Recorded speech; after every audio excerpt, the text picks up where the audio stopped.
అందరికీ నమస్కారం. Welcome to Hyderabad వాలాట్. ఇవాళ హైదరాబాద్ వాలాట్ ఫౌండర్ని కలవడానికి రావడం జరిగింది. ఒక కళ, ఆ కళను ఆధారంగా సున్నితమైన భావాలను పలికించేటువంటి ఒక కళ. సో ఈ కళను అనుభవించి దాన్ని రమించి ఇక్కడ చూసినటువంటి కాంక్రీట్ మధ్యలో ఒక సున్నితమైన భావాన్ని, లేదంటే ఒక నాలెడ్జ్ ఇచ్చేదాన్ని, లేదంటే అంతరించిపోయిన మన కళలను, లేదంటే అంతరించిపోయినటువంటి మన హిస్టరీని చూపించగలిగినటువంటి శక్తి ఒక కళకుంది. ఆ కళని కాపాడుకుంటూ ఎంతోమందికి దశాబ్ద కాలంగా ఎంతోమంది కళాకారులకు ఈరోజు ఆశ్రయం ఇస్తూ సో కళకు జీవం పోతున్నటువంటి హైదరాబాద్ వాలాట్ ఫౌండర్ దగ్గరికి ఈరోజు రావడం జరిగింది. ఆయన పేరు భాస్కర్ గారు. సో ఆయన దశాబ్ద కాలంగా ఎంతోమంది కళాకారులకు ఆశ్రయం ఇస్తూ కళకు జీవం పోస్తూ ఆల్మోస్ట్ హైదరాబాద్లో టాప్ కంపెనీగా మలుచుకొని ఈరోజు ఎన్నో అద్భుతమైన పెయింటింగ్స్, రకరకాల పెయింటింగ్స్ మనకు అందించడం జరిగింది. అలాంటి గొప్ప వ్యక్తిని కలవడము, ఇంకోటి మన భారతదేశమే ప్రాచీన కాలం నుంచి కళలకు సంపద. అలాంటి కళను భగవంతుడే గిఫ్ట్గా ఇచ్చాడంట. భగవంతుడు ఇచ్చినటువంటి ఈరోజు కలవడం చాలా సంతోషంగా ఉంది. భాస్కర్ సార్తో మాట్లాడదాం. నమస్తే. అందరికీ నా నమస్కారం అండి. యాక్చువల్లీ నేను వచ్చి 2004 నుంచి నేను ఈ సంస్థని స్థాపించడం జరిగింది. ఒంటరిగా నేను మొదట స్టార్ట్ చేశాను. నాకేందంటే ఈ వృత్తిని కానీ నేను నమ్ముకున్న వృత్తిని ఏంటంటే ఒక ప్యాషన్గా ఫీల్ అయ్యి వర్క్ చేస్తున్నాను. సో ఎక్కడికి వెళ్ళినా కూడా దీనిలో ఎంతవరకు ఇంకా రానియగలుగుతాను, దీంట్లో ఎంతవరకు నేను ఇంప్రూవ్మెంట్ చేయగలుగుతాను, కస్టమర్స్కి ఏ విధంగా టేస్ట్కి తగ్గట్టుగా దాని యొక్క లొకేషన్ తగ్గట్టుగా ఎలా కావాలనుకుంటున్నాడు అని తెలుసుకొని అంతకంటే మించి ఎలా చేయాలనేది నేను తపన పడుతుంటాను. సో కస్టమర్ అడిగిన దానికంటే కూడా ఇంకా బాగా చేయాలి అన్న విధంగా నేను ఫీల్ అయ్యి చేస్తుంటాను. అయితే నేను 2004 నుంచి అనేది నేను బొంబాయిలో ఫస్ట్ నేను వర్క్ స్టార్ట్ చేయడం జరిగింది. అక్కడ నుంచి నేను చిన్నగా 8 years అక్కడ వర్క్ చేసుకుని అక్కడ నుంచి నేను ఒకరితోటి ఇద్దరితోటి అలాగా నేను 10 మందితోటి నేను వర్క్ స్టార్ట్ చేయడం అనేది జరిగిందండి. ఇందులో ఉండడం వల్ల ఎలాంటి తృప్తినిచ్చింది? అంటే ప్రతి మనిషికి, ప్రతి ఒక్కరికి వాళ్ళ జాబ్ అనేది ఒక తృప్తి. కానీ మీరు ఎదుటి వ్యక్తికే తృప్తినిచ్చేటువంటి, ఎదుటి వ్యక్తికే ఆనందాన్ని, ఆహ్లాదాన్ని, సంతోషాన్ని, లేదంటే గడిచిపోయినటువంటి తరాన్ని, కళను చూపించేటువంటి గొప్ప పనిలో ఉన్నారు కదా. సో ఇలాంటి గొప్ప కార్యంలో ఉన్నప్పుడు మీకు ఈ పని ఎలాంటి తృప్తినిచ్చింది? కస్టమర్ కానీ అంటే తన యొక్క లొకేషన్ ఏదైనా కానీ, రెస్టారెంట్ కానీ, హోటల్స్ కానీ, తన ఆఫీస్ కానీ, రెసిడెన్షియల్ కానీ, లేదంటే ఒక మంచి ఫామ్ విల్లాస్ లో తన యొక్క చుట్టూ అట్మాస్ఫియర్ ఎలా ఉండాలి అనేది నేను అక్కడికి వెళ్ళిన తర్వాత, విజిట్ చేసిన తర్వాత కస్టమర్ సహాతోటి నాకు ఇది కావాలి, ఏం చేయగలుగుతారని కాన్సెప్ట్ చెప్తే ఆ కాన్సెప్ట్ కి నేను ఇంకా నా సొంతంగా ఆలోచనతోటి ఆ చుట్టూ ఉన్న లొకేషన్ ని చూసుకొని దీన్ని ఇంకా ఈ విధంగా చేయొచ్చు, ఒక ల్యాండ్స్కేపింగ్ పెయింటింగ్ వేయాలంటే అక్కడ చుట్టుప్రక్కల ఉన్నటువంటి వాతావరణాన్ని తీసుకొని ఇంకా వేరే లొకేషన్ ఉన్నటువంటి వాతావరణాన్ని రెండు మిక్సప్ చేసి నేను వర్క్ చేస్తాను. అంటే నేను ఎలా అంటే నేను ఒక ఫీల్ తోటి ఆ లొకేషన్ ని ఈ లొకేషన్ లో ఎలా మార్చాలి అన్న దృక్పథం తోటి తీసుకొచ్చి దాన్ని క్రియేటివిటీగా నా యొక్క సొంత ఆలోచనతోటి క్రియేటివిటీగా కంపోజింగ్ చేసుకొని ఆ లుక్ అనేది తీసుకురావడం జరుగుతుంది. ఎగ్జాంపుల్ గా ల్యాండ్స్కేపింగ్ పెయింటింగ్ కానీ, వాటర్ ఫాల్స్ కానీ, అందులో ఏ విధమైనటువంటి మనము ఇంకా కొన్ని మనం కంపోజ్ చేస్తే బాగుంటది, చూడడానికి అందంగా ఉంటది అని నా మనసులో ఫస్ట్ నేను ఊహించుకొని అరే ఈ విధంగా చేస్తే సంతోషం, ఒక ఫీల్ అనేది ఏర్పడుతుంది అనేది నేను నా సొంతంగా నేను ఫీల్ అయ్యి తనకి నచ్చే విధంగా నేను తీసుకురావడం జరుగుతుంది అన్నట్టు. ఒక 10x10 వాళ్ళకి దానికి వేసేటప్పుడు దాన్ని ఊహించుకొని చేస్తుంటే ఎంతో సంతృప్తిగా మేము ఫీల్ అవుతుంటాం. అరే ఇది ఎంత ఆహ్లాదంగా ఉందని. అదే మనం ఒక మంచి నేచర్ దగ్గరికి వెళ్ళి ఒక వాటర్ ఫాల్ రియల్ గా మనం వెళ్ళి అక్కడ వెళ్తే మనకు ఎంతో ఆహ్లాదం అనిపిస్తుంది. సో అలాంటి ఫీలింగ్ తో చేసే వర్క్ కూడా మనకు ఎంతో సంతృప్తిని ఇస్తుంది. సో అలాంటి వర్క్స్ చాలా ఉన్నాయి. కొన్ని స్టూడియోలోని అని చెప్పేసి నేను చేస్తున్నాను. ప్రెసెంట్ అది పెద్ద ప్రాజెక్ట్ వర్క్, అది 3-4 months నుంచి నేను చేస్తున్నాను, కంటిన్యూగా చేస్తున్నాను. ఆడ ఏంటంటే కొంచెం మంచిగా ఫామ్ హౌస్ టైప్ లాగా, ఒక గెస్ట్ హౌస్ టైప్ లాగా. అండ్ అక్కడ ప్రకృతి అనేది చెట్లతోటి పక్షులతోటి మంచి అట్మాస్ఫియర్ ఏర్పాటు చేయడం జరిగింది. అక్కడ అలాంటి వాల్స్ కి నేను నేచర్ రిలేటెడ్ బర్డ్స్ గానీ, ట్రీస్ గానీ, mural work, Radhakrishna mural work and Indian traditional అప్పటి కాలంలో రాజస్థానీ సంబంధించిన రాజుల కాలం రాణుల వాళ్ళ యొక్క పెయింటింగ్స్ అండ్ ఇలా చెప్పుకుంటూ పోతే చాలా ఉన్నాయండి. సో చాలా వరకు నాకైతే అన్ని మ్యాక్సిమం టు మ్యాక్సిమం నాకు అన్ని మంచిగా అనిపించిన వర్క్లే అండి. రైట్ సార్, ఒకసారి మీరు వేసిన వర్క్స్ ఒకసారి చూద్దామా సార్? ఎస్ సార్, తప్పకుండా చూద్దాం సార్. ఫస్ట్ ఇది యాక్చువల్లీ మనకు బయటికి వెళ్తే మీకు కొన్ని ఇంకా చూపించుకుంటూ వెళ్తాను ఎన్ని చేశాను అన్నది. గోమాత సంబంధించిన పిచ్వాయి పెయింటింగ్స్ ఇది. టోటల్ గా ఇది వచ్చి ట్రెడిషనల్ కలర్స్ తీసుకోవడం జరిగింది. పక్కన బ్యాక్గ్రౌండ్ కూడా ఎల్లో ఇచ్చి తర్వాత దాని తగ్గట్టు సింక్ అయ్యేటట్టుగా ఈ ముగ్గు వేయడం జరిగింది. అండ్ లోటస్ ఫ్లవర్స్ ఎక్కువ బ్రైట్ కలర్స్ కాకుండా సింపుల్ గా బ్యూటిఫుల్ గా ఆపేటట్టు కళ్ళకు మంచిగా అనిపించే విధంగా ఈ కలర్స్ తీసుకోవడం జరిగింది. అన్ని బ్రైట్ కలర్స్ అనేది ఇక్కడ వాడలేదండి. చాలా అద్భుతమైన డీటెయిలింగ్ వచ్చింది సార్, చాలా అద్భుతంగా. నిజంగా గోమాతను చూసిన ఫీలింగే అనిపించింది మాకు. సో ఆర్టిస్ట్ అంటే నిజంగా ఎందుకు గ్రేటో ఈ ఆర్ట్ చూస్తాను. మన సాంప్రదాయానికి కూడా, కల్చర్ కి చాలా ఇంపార్టెంట్ ఇవన్నీ కూడా. చూడడం కూడా చాలా సంతోషం. నెక్స్ట్ సార్ ఇంకా ముందర ఉన్నాయి, అవన్నీ చూపిస్తాను సార్. ఇది మనకు ఫంక్షన్ అంటే అప్పట్లో ఏంటంటే రాజస్థానీ వాళ్ళు ఒక మహారాణిని పెళ్లి కూతుర్ని ఇట్లా పెళ్లి పల్లకిల్లో మోసుకుపోతున్నట్టుగా ఇది పెయింటింగ్ సార్. ఇది బ్యాండ్ మేళా కూడా అంటారు దీన్ని. సో ఇదైనా మనకు టోటల్లీ మనకు ఇండియన్ ట్రెడిషనల్ కల్చర్ సంబంధించింది సార్. ఇది చాలా అద్భుతంగా ఉంది సార్. యాక్చువల్లీ మన హెరిటేజ్ ఇది.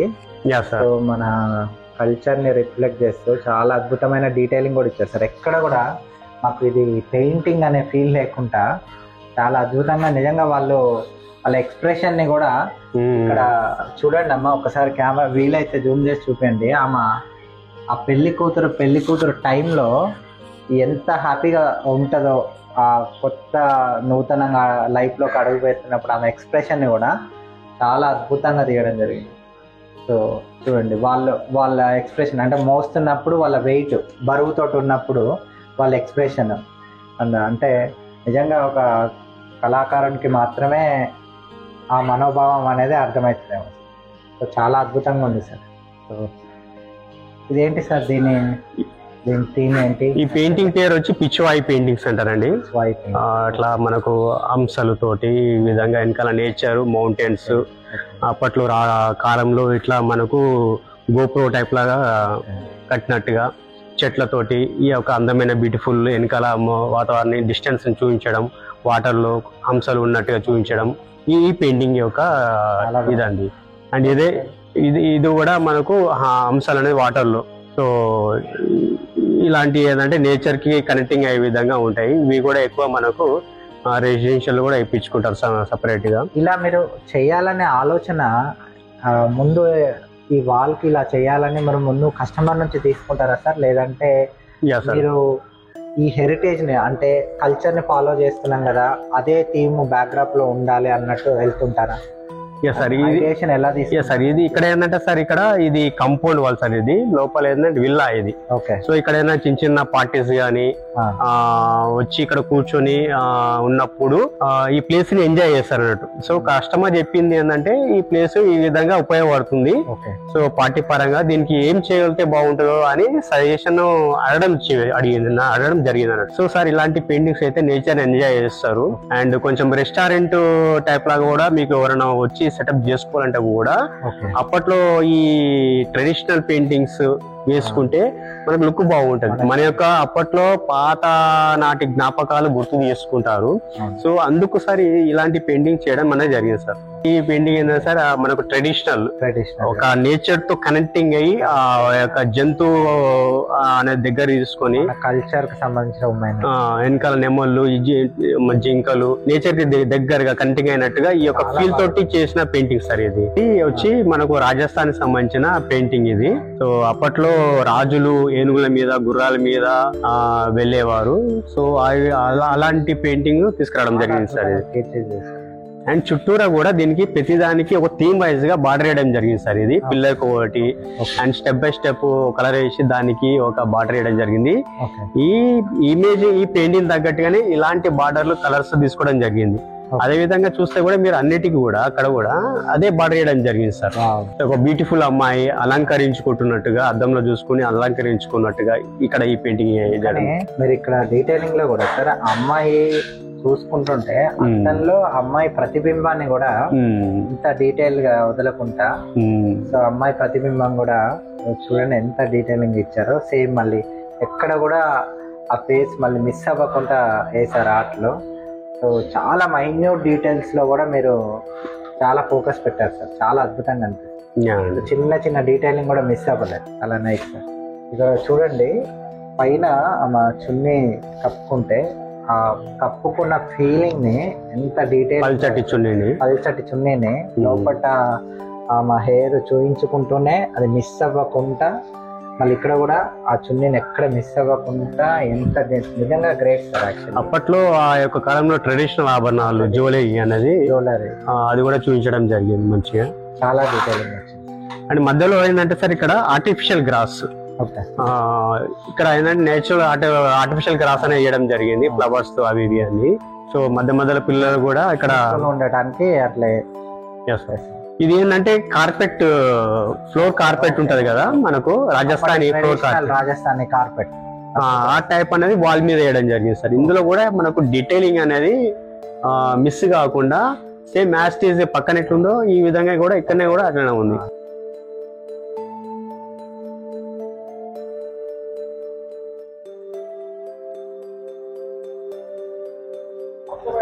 సిమెంట్ శాండ్ వాడి చేయాలి. సిమెంట్ శాండ్ తోటి చేసినాం ఇది. అంటే రియలిస్టిక్ అంటే మనకు 4 ఇంచ్ అంబోజ్ ఉంటది, బయటకు ఉంటది 4 ఇంచ్ అంబోజ్ ఉంటది. అండ్ కలర్స్ కూడా ఏంటంటే మెటాలిక్ కలర్స్ వాడడం జరిగిందండి ఇది. ఓకే. అండ్ దీనికి ఫ్రేమ్ టైప్ లాగా బార్డర్ ఇచ్చేసాము. అండ్ ఈ పక్కన వచ్చి మనకు నేచర్ కి దగ్గరగా ఉన్నట్టుగా, నేచర్ మధ్యలో రాధాకృష్ణ ఉన్నట్టుగా అండ్ బర్డ్స్ ఇచ్చాము. ఇక్కడ చూస్తే పైన రామచిలుకలు, అండ్ ఇక్కడ చూస్తే మనకు ఫ్లవర్స్, లీవ్స్, బటర్ఫ్లైస్. ఇప్పుడు సరే, ఇప్పుడు ఇది మీరు చేసేటప్పుడు దీన్ని అవుట్ సైడ్ డిజైన్ చేసుకొని వస్తారా? అవుట్ సైడ్ డిజైన్ ఇది కాదండి, సిమెంట్ శాండ్ తో చేసింది కదా, ఇక్కడే చేస్తారు. అది ఇక్కడనే కలుపుకొని మెటీరియల్ ఇక్కడనే కలుపుకొని ఇక్కడ డైరెక్ట్ వాల్ మీద చేస్తాం అన్నట్టు. వాల్ మీదనే చేస్తారు. సో ఇక్కడే డీటెయిలింగ్ సైజ్ అంతా తీసుకొని ఇక్కడే చేస్తారు. అవునండి. అండ్ నెక్స్ట్ అక్కడికి వస్తే మనకు గౌతమ్ బుద్ధ పెయింటింగ్. సో ఇప్పుడు మీరు ఇంత ముందు అన్నట్టుగా ఇది ఫైబర్ తో చేసింది. ఇది ఏంటంటే బయట మేము మా యొక్క వర్క్ ప్లేస్ లో చేసుకొని తీసుకొచ్చి డైరెక్ట్ ఫిట్ చేస్తాం. ఇది వచ్చి మనకు 12 feet అమోజింగ్ ఉంది. ఇది అంటే చాలా మనశ్శాంతిగా అనిపిస్తుంది. అవును సార్. చాలా రియలిస్టిక్ లుక్ వచ్చింది. చాలా అద్భుతంగా ఉంది. ఇది ఇలా చేయడానికి మీరు ఎన్ని డేస్ తీసుకుంటారు సార్? ఇట్లా మినిమం 15 days టైం పడుతుంది సార్ చేయడానికి. 15 days టైం పడుతుంది చేయడానికి. చిన్న చిన్న హెయిర్ డీటెయిలింగ్ కూడా, ఐస్ ని కూడా చాలా షార్ప్ గా తీసుకొచ్చారు. Total metallic gold, silver, copper colours తోటి హైలైట్ చేయడం జరిగింది. నాకు తెలిసి ఎవరైనా ఇంట్లో అవుట్ సైడ్ వాల్ ఇట్లా మెడిటేషన్ చేసుకోవడానికి నేచర్ పక్కన ఇలాంటివి వేసుకుంటే చాలా అద్భుతమైన ఫీల్ వస్తుంది.